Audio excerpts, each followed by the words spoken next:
एक बहुत ही धनी और सफल व्यापारी का एक पुत्र था जो बेहद आलसी और मनमौजी था। व्यापारी अपने पुत्र की इस आदत से बहुत ज़्यादा परेशान था। वह जानता था कि उसके पुत्र के इस आलस्य प्रवृत्ति को जल्द से जल्द दूर ना किया गया तो उसका पुत्र भविष्य में खतरे में पड़ सकता है। सिर्फ आलस्य ही नहीं बल्कि उसका पुत्र फिजूल खर्च भी करता था और कभी किसी काम में मदद भी नहीं करता था। व्यापारी ने अपने पुत्र को सबक सिखाने का फैसला किया। एक दिन उसने अपने पुत्र को बुलाया और कहा, आज से तुम्हें रात को तभी खाना मिलेगा जब तुम पूरे दिन कुछ मेहनत मजदूरी करके पैसा कमा कर लाओगे। पहले तो पुत्र को अपने पिता की इस बात पर विश्वास ही नहीं हुआ, पर जब उसने अपने पिता के गंभीर चेहरे को देखा तो वह समझ गया कि वह मजाक नहीं कर रहे थे। वह लड़का अपनी माँ के पास गया और सब कुछ बताकर उनसे मदद मांगी। उसकी माँ ने उसे एक सोने का सिक्का दिया और कहा कि तुम यह जाकर अपने पिता को दे देना।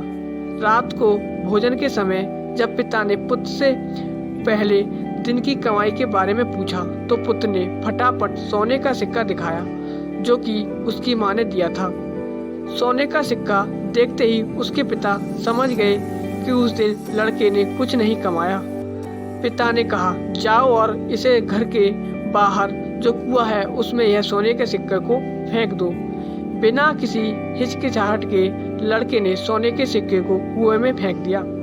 उसके पिता को पता चल गया था कि वो सिक्का उसकी पत्नी ने दिया था। तो अगले सुबह उसने अपनी पत्नी को उसके माता पिता के घर भेज दिया। जब सुबह बेटा जागा तो उसे पता चला कि आज उसकी माँ उसे पैसे देने के लिए नहीं है। इसलिए वह अपने दादा के पास गया और सारी बात बताई। उसके दादा को उस पर दया आ गई और उन्होंने भी एक सिक्का दे दिया। उस रात उसके पिता ने जब उससे कमाई के बारे में पूछा तो उसने फिर से सोने का सिक्का दिखाया जो कि उसे उसके दादाजी ने दिया था। उसके पिता ने उस सोने के सिक्के को फिर से कुएं में फेंकने के लिए कहा। जब लड़के ने बिना किसी हिचकिचाहट के उस सोने के सिक्के को भी कुएं में फेंक दिया और खाने की मेज पर लौट आया तो उसके पिताजी को यह देखकर बहुत निराशा हुई। बाद में पिता ने दादाजी को अपनी योजना के बारे में बताया तो वह समझ गए और लड़के को पैसा ना देने का वायदा किया। जब लड़के को किसी से भी पैसे नहीं मिले तो वह मजबूर होकर काम की तलाश में निकल पड़ा। वह एक दुकानदार से मिला। उसे लगा कि वह दुकानदार उसे कुछ काम दे सकता है और उसकी मदद भी कर सकता है। दुकानदार ने लड़के की बात सुनी और कहा, मेरे पास एक सामान से भरी बैलगाड़ी है।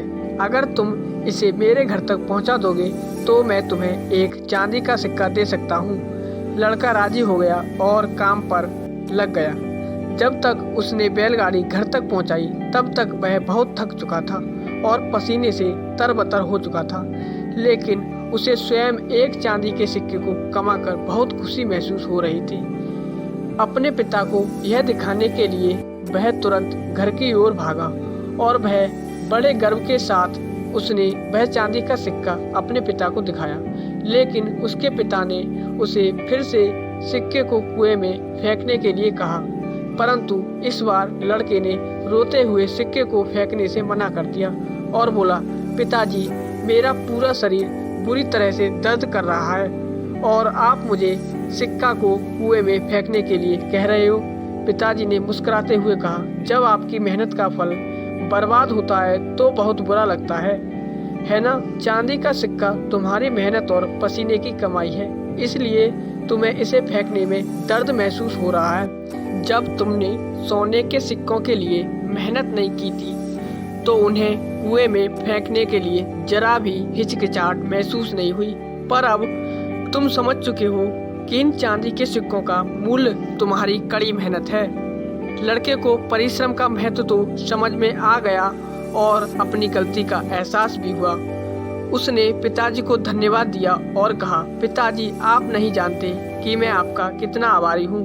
दोस्तों, हम भी अपने जीवन में कई बार दूसरों पर आस लगाए बैठे रहते हैं। हमें लगता है कि कोई और हमारे लिए कार्य कर देगा, लेकिन हम यह महसूस नहीं करते कि असल में वो सब करना हमारी जिम्मेदारी है। कभी कभी जिंदगी के सबसे अच्छे सबक सबसे कठिन परिस्थिति में मिलते हैं। कड़ी मेहनत का मूल्य केवल उसका फल पाने में नहीं है, बल्कि उसकी उपलब्धि का एहसास और खुशियाँ उससे कहीं ज़्यादा बेहतर हैं। दोस्तों, हमें यह भी सीखना चाहिए कि कभी भी जो चीज़ हमारे पास पहले से मौजूद है उसको कभी व्यर्थ नहीं करना चाहिए।